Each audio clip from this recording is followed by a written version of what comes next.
Welcome back to the Marching to Madness College Basketball Podcast with my good friend Ron Sanchez up in Charlotte, North Carolina, my home. I call it my home. It's going to be again, maybe one day. They've started 4-2. They're winning their first four games. Two of those were against Boise State and Tulsa in the Myrtle Beach Classic, and then they lost the championship in a close game to UMass. Coach, welcome back. Oh man, thanks for having me. It's great to see you. I know you had, a small stay away, and we're glad that you're back and that we can hear your voice and that you look great.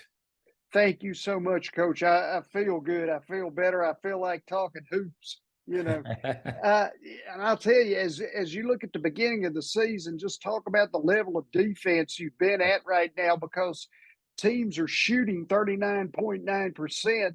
And only averaging 57.2 points per game, and that's 29th out of the 363 NCAA basketball teams. Yeah, we had a defensive focus this summer. We wanted to make sure that we started off the season with a defensive mindset. And as you know, these young guys, that's not what they love to do. So it's a little harder to do than most think. But I'm so glad that our team has bought in, and we've done a really good job defensively. We had a tough stretch here with the Myrtle Beach and then a road game, and then we got more games coming.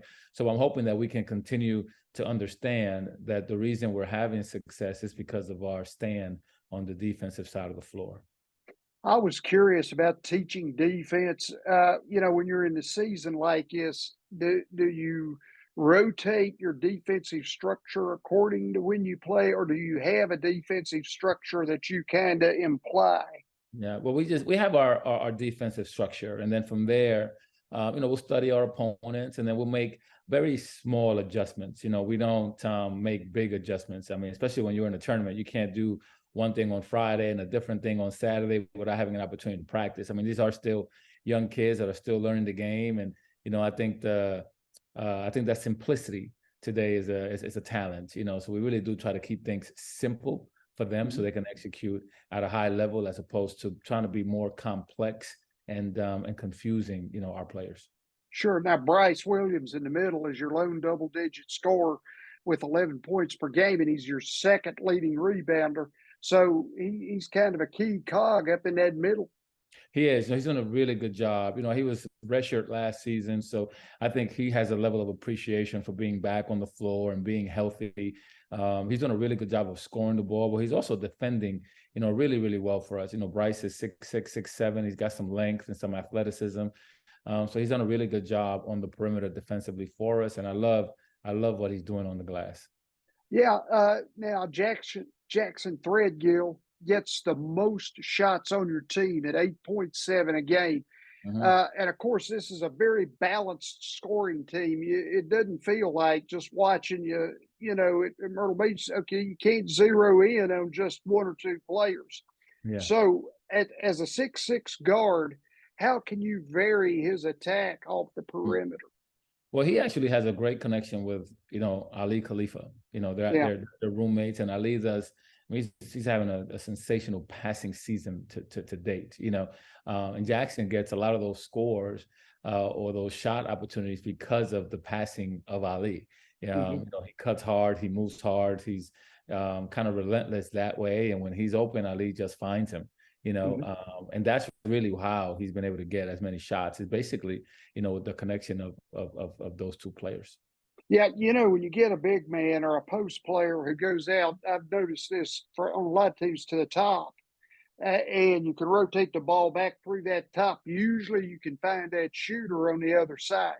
Absolutely. And that's what they're starting to understand, at least kind of like a quarterback who sees the receiver's route before he runs it and knows where to place it. And I just think he's starting, in his abilities to really impact the game with his passing. He's done a phenomenal job today. But Jackson's one of those guys, and so is Bryce. But they're both really starting to take advantage of Ali's passing. I always enjoy studying statistics and what players have done on different teams. I noticed Ali was a plus 22 in a 23-minute game earlier this season. And of course, like we said, he's your leading rebounder at 6.3 per night.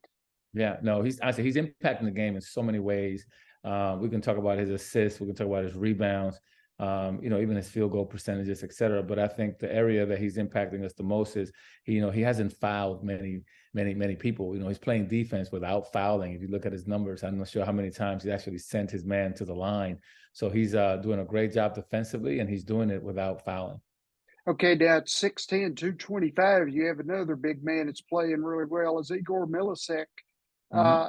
Able to proliferate his height and his consistency in matchups. Yeah. No, he and Ali have a good connection as well. It's the first time that we've had, a traditional kind of 4 and 5 that were, 6'10", 6'11", so then our defense has just been better because of the size and length of those two individuals. Obviously, Igor transferred here from the University of Virginia, where he was coached by Tony Bennett defensively for a while. So I'm benefiting from, the investment that was given to him defensively, and then on top of that, he's a guy that's 6'10" that, stands out in the perimeter and can knock down a 3-point shot. So that really helps us offensively and defensively.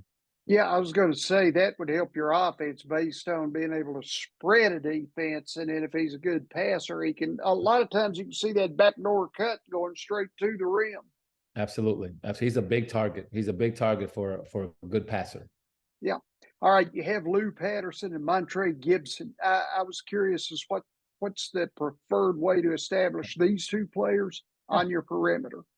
Yeah, I mean, I'll start with Lakai. Lakai Patterson is a very, very strong point guard. He has an interior game that's very unique to him, to his size. He can really post up, but he's also very good in ball screen situations. He can shoot the three and he can shoot the pull-up. So we're just using those guys, kind of as 3-level scorers that way.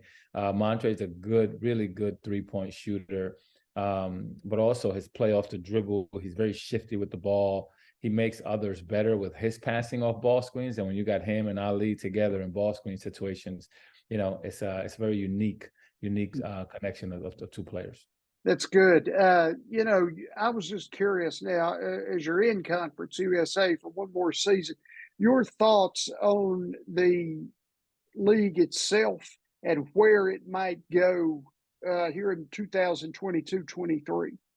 Yeah, I mean, Conference USA, I know that, we're losing UCF, and, we're going to lose Cincinnati and lose Houston. But if you look at schools that are joining, like UAB and, even FAU, those guys are playing really, really good basketball right now. I might even put ourselves in that category as well. Yeah. So, the league is, I think it's going to be strong. I mean, you still have your Memphis and Wichita States and University of South Florida. So I think it's going to be a really good league. And I love the fact that it's a league that gets multiple teams into the NCAA tournament, which is, a desire, for us. Yeah. As far as Conference USA goes, now it's very competitive. I think the teams are underrated in there a lot of times. Why do you think it doesn't pick up more than one bid, which is the tournament winner? I mean, if you go, for example, 15-1 in the regular season and get upset somewhere, they got to put you in. Yeah, no, I think that has been the biggest challenge here. I remember Middle Tennessee a couple of years ago was actually ranked in the top 25 and lost early in the conference tournament, and they didn't get in. I think that has been the reason for the desire to go to a conference that has multiple teams in it and, that get bids, et cetera. Now, I agree with you. Conference USA, I think, is one of the toughest, kind of mid-major leagues in the country. We have so many teams in the top 100. Every night is a slugfest, and even though we're departing, Conference USA is still going to be very strong. I mean, they're adding, Liberty with Richie McKay, and, there's going to be some really, really good teams joining that league. So I think consistently that league is going to keep its reputation. But I'm most excited about the transition to the American, just to play in big cities, major cities, and, have an opportunity to do, some bigger things, Tulane, Tulsa, and we're in, you're in South Florida and Tampa, you go to Houston, you go to Temple and then Philly, so you got some major media markets in there where, you're going to have an opportunity to play some high level competitive basketball. You look at Temple, I mean, they beat Villanova the other day. So, it's going to be, the league is still strong. It's going to be strong. And I'm excited that we have an opportunity to join it. as far as winning games in the bigger markets, is it your experience that you can attract different players from maybe even quote unquote higher levels as recruits? I think so. I think just having, a league that has multiple bids, that has a major ESPN presence. I think all, kids want to play in such an environment. And I think the American League is one of those that provides that. Sure. Now, as you look at analytics right now, every sport is affected by analysis, right? I was just curious what statistics analytically you guys pay most attention to on offense and defense, and maybe as your head coach and staff, is there something you study after every game? Yeah, for us is, I mean, the way that we want to play, like you mentioned, we want to be a team that, doesn't have one dominant player. So for Mhm. us, how are we moving the ball? How many assists to how many shots? How many assists to how many baskets made is really important for us. Did we have, 17 assists on 22 baskets? So those are really good, numbers for us. The way that we're trying to move the ball and play. For us defensively, we look at statistical numbers like transition defense. How many transition defensive stops did we get? Did we give up? How many transition points did we give up? How many points did we give up via fouling at the free throw line? Points, things like that are kind of more under our control are things that we chart the most. Don't really waste too much time on other things. Contested shots versus uncontested shots are things that we really value. Trying to Mhm. be a defensive minded team, and how many times did a team get into the paint, and score a high percentage shots on you? So those are the things that we say, if we can limit some of these things, I think those are the things that help you defensively for sure. Last thing, Coach, I've asked everybody this since I found out about it. NCAA tournament expansion. How do you feel about that? And Mhm. what would be a good way, if you do, what would be a good way to expand? Yeah, that's a tough one because obviously, I'm in a league right now that only has one bid, so I would love for there to be more. Yeah, Because it is about the NCAA experience for all these athletes. What would it be the way? I don't know if the NIT can expand. Is the one thing that I was always saying. I think the women, I think they're always ahead of us with rules, et cetera. They're playing 4 quarters. They get sure. to advance the ball at the end of periods with timeouts. That they're doing some things that are more enjoyable, I think, for the game standpoint, but also their NIT field is a lot bigger.